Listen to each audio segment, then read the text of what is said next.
예, 주말에 증시 정리해보는 시간 갖도록 하겠습니다. 주말에 미증시는 제법 빠졌습니다. 1.2%나 빠졌는데, 이렇게 되면서 주간 상승으로 진행되다가 이제 하락 전환하는 그런 모습을 보였죠. 달러 인덱스 지금 9주 연속인가 올라가고 있고요. 10년물 국채금리 뭐 이번 주에도 1.6% 올랐습니다. 아무래도 이제 국제유가 올라가면서 인플레이션 우려가 좀 자극되다 보니까 달러도 올라가고 금리도 올라가고 이런 현상이 나왔고, 주요 종목들은 애플, 엔비디아 이런 종목들이 주간으로 하락을 했고, 유가가 올라가면서 에너지 관련된 종목들 일부가 좀 상승하는 그런 차이가 있었습니다. 뭐 주말에 이제 시장이 좀 압박을 받은 이유들을 보면 당장은 이제 인플레이션 우려가 좀 제기가 된 게 주요 요인인 것 같아요. 그러니까 국제유가가 장중에 WTI 기준으로 91달러 돌파를 했거든요. 그러니까 유가 올라가면서 이게 이제 중국의 어떤 소비 지표라든가 이런 것들이 양호하게 나오다 보니까 수요는 증가될 것 같은데 공급은 감산하고 있지 않냐. 그러니까 여기에 대한 부담이 좀 있죠. 그리고 이거는 뭐냐면 헤지 펀드들의 어떤 베팅, 이제 어느 쪽에 베팅을 하고 있는 건지 위로 올라가는 거는 상승 쪽 베팅하는 계약 수가 그만큼 늘었다라는 건데 이게 이제 15개월 만에 최대로 늘었다라는 거예요. 그래서 이게 아무래도 이제 인플레이션이 좀 자극될 것 같다. 여기에 이제 뭐 자동차사 부분 파업도 있고 뭐 그 외 어떤 기타 등등 여러 가지 어떤 데이터들이 있죠. 그래서 인플레이션에 대한 어떤 부담이 이제 좀 매도를 유발하는 그런 요인이 됐고요. 또 하나는 이제 오늘 반도체 지수가 좀 많이 빠졌잖아요. TSMC에서 반도체 장비들에 대한 어떤 납품을 좀 연계해달라 이런 요청을 했다라는 거예요. 근데 그 안에 ASML도 들어있다. 그러니까 슈퍼을도 포함을 했다라는 거에 주목을 한 거죠. 그래서 좀 비용을 좀 아끼려는 거 아니냐. 그리고 회사에서 수요에 대해서 조금 신중해져 있다. 그러니까 좀 확확 이제 주문이 늘어날 것 같지는 않은데 뭐 이런 생각하고 있는 거 아니냐.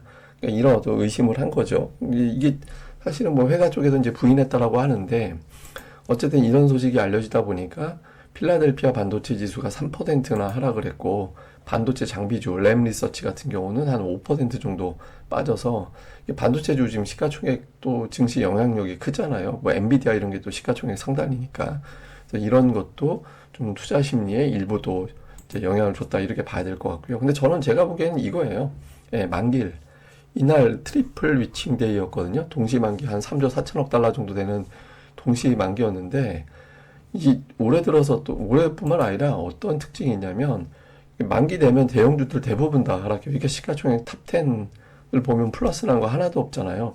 아무래도 이제 지수 관련해서 영향을 좀 받았다라고 볼 수 있는 거고 또 하나는 뭐냐면 이게 트리플 위칭 데이 때 지수가 어떻게 됐는지를 보여주는 거거든요.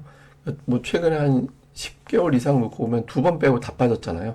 그리고 트리플 위칭 데이 지금 5번 연속해서 빠지고 있거든요. 그래서 오늘은 그냥 빠지는 날이었다. 한편으로 보면 이렇게 또 해석이 되는 거죠. 그래서 좀 안 그래도 수급적인 어떤 요인이 부담이 되는데 여기에 이제 인플레이션 그리고 반도체 이슈 겹치다 보니까 시장이 좀 빠진 거다. 근데 이제 만기 여파가 제일 큰 거 아니었나? 뭐 특별하게 이렇게 막 증시가 이 정도로 하락할 정도 상황은 아니었거든요. 그래서 아마 만기 영향이 가장 크게 작용을 하지 않았나 이렇게 봐야 될 것 같습니다.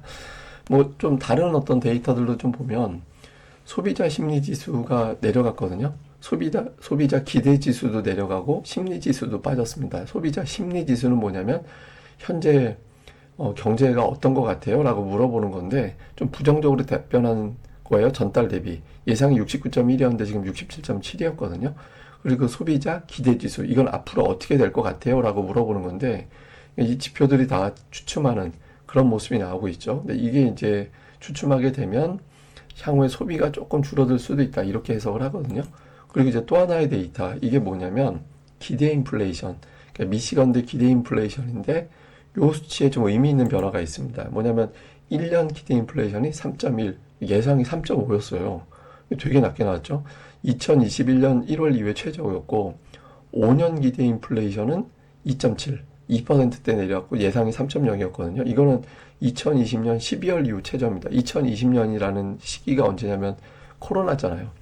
코로나 팬데믹 때 이전으로 돌아가는 그런 이제 수준까지 근접했거든요. 근데 이게 차트를 깨끗한 차트 빼고 제가 일부러 이런 차트 끌고 왔는데 이게 왜냐면 이 차트 출처가 어디냐면 닉 티미라우스 그러니까 연준의 대변인이라 불리우는 사람의 그 사람의 트윗에서 제가 빼왔거든요.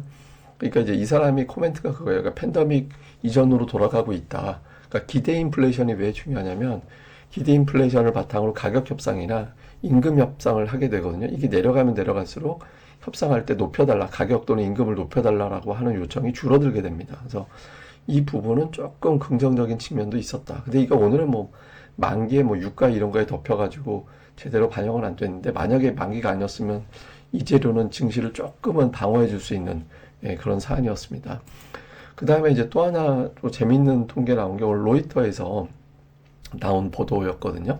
이게 뭐냐면 긴축이 종료가 됐다라면 된 거라면 증시는 앞으로 어떻게 될까? 근데 이제 이게 그 CFRA에서 이제 나온 이제 데이터인데 긴축이 종료되면 다음 금리 인하 주기까지 평균적으로 S&P 500은 13% 올라간다. 그리고 금리 인상이 딱 끝나면 인하까지 평균 한 9개월 걸렸다. 만약에 이제 7월이 정말 끝이라면 7월에 만약에 금리 인하가 끝난 거라면 내년도 2분기 초반에는 금리 인하가 단행이 될 거다. 과거 통계적으로 보면 뭐 이번엔 좀 더 길게 갈 가능성이 높습니다만 어쨌든 그렇다라는 거고 만약에 이제 금리 인하에 돌입을 하면 6개월간 6.5% 올라간다. 아마 금리 인하 시작하면 초반에는 증시가 빠지죠. 왜냐면 안 좋으니까 금리 인하 하는 거다. 뭐 그렇게 해석하기도 하니까. 근데 이번 같은 경우는 인플레이션이 잡혀서 그것 때문에 인하하는 거냐 아니면은 이제 경기가 나빠져서 인하하는 거냐 상황에 따라 좀 다를 거긴 한데 어쨌든 과거 데이터 놓고 보면 6번의 긴축 그리고 그 종료 이후에 어떤 데이터를 봤더니 이런 통계가 있다라는 거예요. 그래서 만약에 지금 정말 긴축이 끝난 거라면 증시는 올라갈 수 있다라는 통계다. 이런 어떤 내용도 보도가 되기도 했습니다. 워낙 뭐 안 좋은 인플레이션 이런 이슈들이 많이 있어서 제가 이제 뭐 좀 긍정적인 뉴스들도 좀 있었다라는 걸 일부 이제 같이 좀 섞어서 오늘 이제 구성을 했습니다.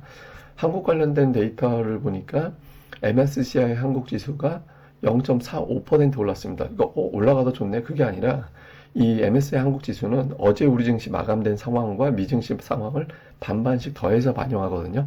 어제 우리 증시가 1.1% 올랐잖아요.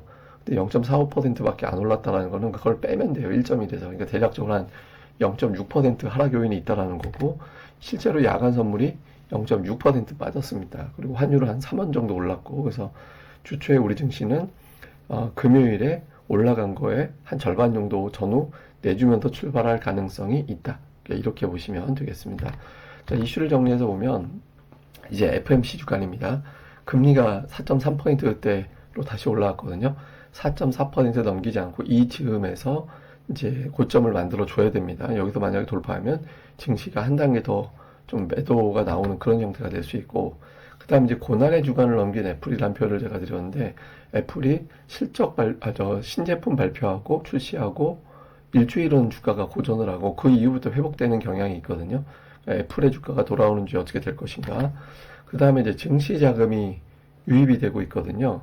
그래서 외국인들이 과연 매수할 거냐. 근데 특이하게 증시 자금이 유입되는데 주로 우리나라, 그러니까 신흥시장 쪽은 또 아니에요. 예, 그래서 요게 이제 어떤 변수가 되는지 요걸 좀 뭐 데이터마다 좀 다르게 나오긴 하는데 어쨌든 외국인들은 그런 가운데서도 우리는 또 매수하고 있거든요. 요 구도. 그 다음에 이제 우리 증시에서 소외주들이 올라가는 흐름이 나왔잖아요. 어제 예를 들면 뭐 통신장비주라든가 그동안 좀 눌렸던 철강주가 다시 올라간다든가 이런 현상이 나왔잖아요. 근데 이게 이제 인플레이션 이슈가 좀 있고 하고 그다음에 이제 그 ARM 상장 이후에 이제 반도체 또 엔비디아 하락 이런 것들 뭐 이런 것들이 겹치면서 나타난 현상인데 이게 과연 지속성이 있을 거냐. 외국인들이 매수한다라면 쉽지는 않을 것 같거든요. 외국인들 주도 장사라면. 그래서 지금은 소외주 중에서 상승 명분이 있는 종목군들은 따로 그렇게 계속 세게 갈 것 같고 그 다음에는 이제 최근에 좀 강했다가 좀 쉬었던 종목군들 이런 것들을 좀 같이 봐야 되지 않나. 근데 이거는 제가 주간증시 전망대 시간에 다시 설명을 드리겠습니다. 그리고 이제 오늘의 차트는 앞서 제가 이제 증시자금 말씀드렸잖아요. 그러니까 올해 들어서 글로벌 펀드의 자금은 좀 계속 들어오고 있거든요. 근데 특히 이제 지난주를 주목해 봐야 되는 게 2022년 3월 이후에 최대 자금이 들어왔어요. 253억 달러.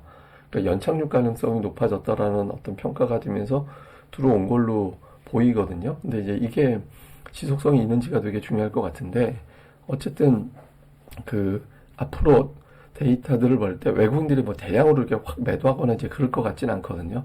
근데 여기서 이제 조심해야 되는 게 뭐냐면 자칫 대형주 장세로 전환될 가능성이 있습니다. 이러면 이제 개인들은 수익 내기가 더 쉽지 않아져요. 예, 대형주만 골라서 올라가는 그런 형태가 되니까 향후에는 업종별 종목별 수급을 더 집중적으로 살펴봐야 될 것 같습니다. 이거는 제가 증시 전망대 방송에서 따로 편집을 해서 잘 설명을 드리도록 하겠습니다.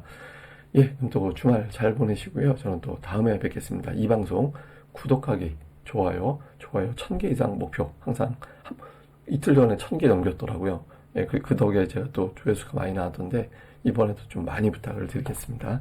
예, 감사합니다. 저는 다음에 뵙겠습니다.